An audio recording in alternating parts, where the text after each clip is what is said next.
Hello everyone, my name is Zenitsu and I'm back with another Buddy Fight video. So today I'm going to be talking about the card of Future Card Buddyfight and just kind of discussing what this card means for the game in its closure. So obviously I personally think that this is one of the best cards in the entire game, if not the best card in the entire game, just because of how game warping this card is. What really makes it game warping is just everything the card is doing. So breaking it down piece by piece on what the card is doing, the first thing that the card is doing is it can be ran in all flags. So this means that basically almost every single deck in the entire game can use this card. Even if they couldn't use generic cards before, they could still use this card, and it's just really, really insane that the fact that this line of text makes it better than a generic card in terms of the deck options and variety that this could go into. Just the fact that it can go into any deck is really, really good. Obviously, this excludes crossovers because they follow different rules, and yeah, but regardless, it's just really insane that this can go into all flags. And then, essentially, what the card is doing on base, without even looking at any other text, is it's charging you 2 gauge. So a free charge 2 gauge for virtually any deck is already really good, because depending on the deck, gauge can be a really important resource. Just the ability to get 2 free gauge is just really good. The drawback to how powerful this card is it could only be used once per fight, but ideally, because of what this card is doing, you're only going to need to use it once. So as far as what the card is doing, it's putting itself into the buddy zone, and you get to choose one of the following 2 effects. You basically either get to tutor out your buddy, so obviously searching for your buddy is really good, because if you're running any other search cards, then you could use those search cards to search other things other than your buddy.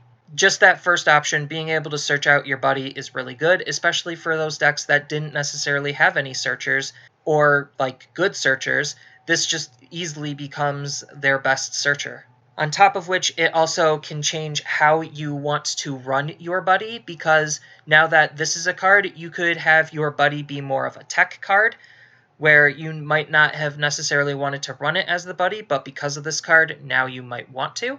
So it definitely opens a lot of different possibilities for a lot of different decks, just based on searching out your buddy. And then the second option that the card is adding is at counter speed. If your opponent is at 5 or less life, then you basically get to tutor out an impact card. So the implementations of searching out an impact card obviously means that you want to kill your opponent that turn. Because if your opponent is at 5 life or less, then ideally they're probably going to be in impact range, and if they don't have Grace of the Sun deity in their hand or any way to heal them during their turn or stop or mitigate the impact, then they're just going to straight out die. Obviously, both of those options are really good, either tutoring out your buddy or tutoring out an impact. But the most crazy thing about this card is in its last line of text, where at the start of your attack phase, if this card is in your buddy zone, for this turn, a buddy on your field gets +2 crit.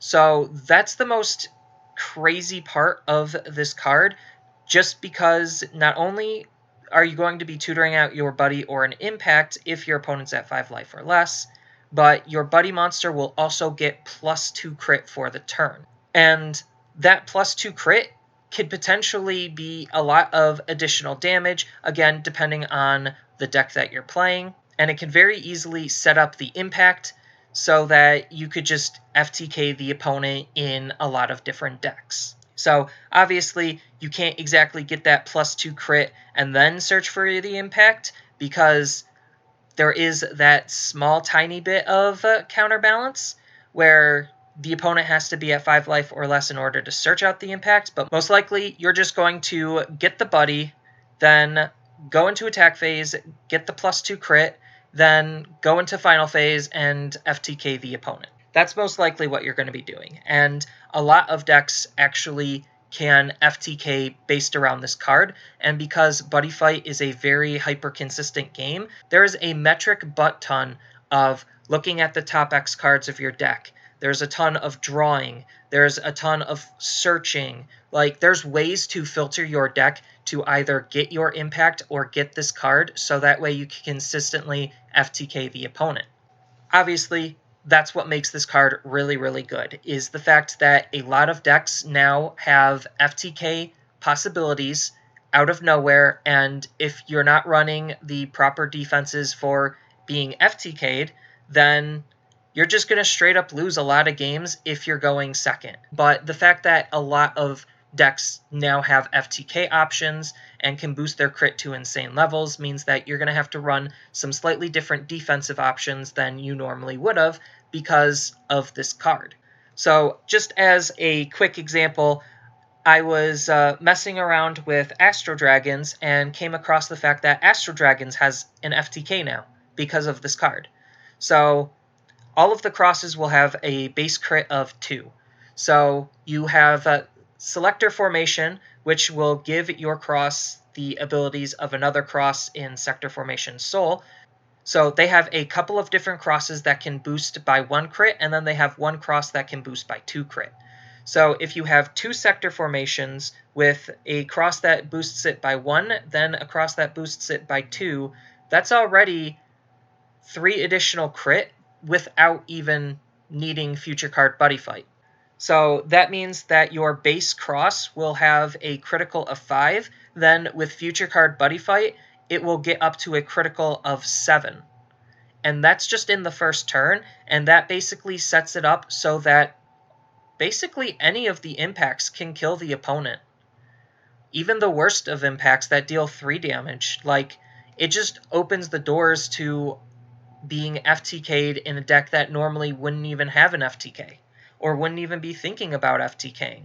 So that's just a small example of what I'm talking about, and you could basically use this card to set up a whole bunch of FTK decks for basically almost any deck that can pump out enough damage on their first turn and have a decent impact. And if the opponent doesn't have good enough defenses, then they just lose. So it's just really game warping, and like, I don't necessarily like it because it cannibalizes a lot of deck variety and deck strategy, because this just sets the game up in a really bad state where it's, for the most part, whoever goes first wins unless they have good enough defenses going first off of basically 0 resources. So, unfortunately, Grace of the Sun Deity is like a borderline necessary evil, but again, you're not always going to open up with Grace of the Sun Deity to stop an FTK, and if your deck doesn't have a natural ability to stop an FTK, then I guess good luck. And this is what also leads to a card like Rearc Moon being very, very important and needed, so that way you have another way to stop an FTK off of the opponent's attack, because if they boost the crit enough, then Rearc Moon can mitigate that attack damage and therefore potentially stop the opponent's FTK. But again, same reasons with Grace, you're not always going to have it in your opening hand along with Grace, and even if you do, that's 2 cards that you are having in your opener just to try to stop being FTK'd.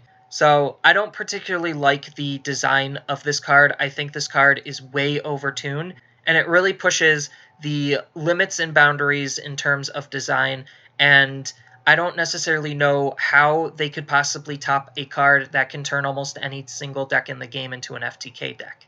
Like, I just honestly don't know how you top that. So that's kind of just my quick general rundown of Future Card Buddyfight. The card, not the game. But the game, because of this, is definitely going to be very, very different. And it was already a very, very different and hyper-powerful game to begin with. So that's kind of it for this video. So feel free to tell me your thoughts about the card and the game in general in the comments down below. And as always, don't forget to like and subscribe for more content, and I will see you in the next video.